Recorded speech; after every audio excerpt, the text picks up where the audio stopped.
Hi అండి. అందరికీ దీపావళి శుభాకాంక్షలు. ఈ దీపావళి మీ ఇంట్లో వెలుగులు నింపాలని, ఈ పువ్వుల్లాగా మీరు ఎప్పుడు నవ్వుతూ ఉండాలని కోరుకుంటూ, మరొకసారి మీకందరికీ దీపావళి శుభాకాంక్షలు. లాస్ట్ ఇయర్ అంతా ఎర్రబంతి పూసిందండి. అంటే నార్లు అమ్మే వాళ్ళ దగ్గర పసుపు, ఎరుపు అని అడుగుతాం కదా! పసుపు అని చెప్పినా సరే వాళ్ళు ఇంటికొచ్చి వేసి పూసేసరికి ఎరుపయిపోయింది. ఆఖరికి ఒక నర్సరీలోని హైబ్రిడ్ బంతి ఒక్క మొక్క కొనుక్కొని దాన్ని 10 మొక్కలు చేసుకొని మొత్తం గార్డెన్ నిండా వేశాననమాట. ఇది హైబ్రిడ్ బంతి.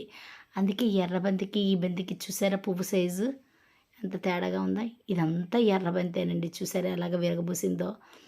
ఒక మొక్క పాడవుతున్నది అనే టైంకి మనం వేరే మొక్కలు రెడీ చేసుకుంటే బోల్డ్ బంతి మొక్కలు కొనక్కర్లేదు అస్తమానును.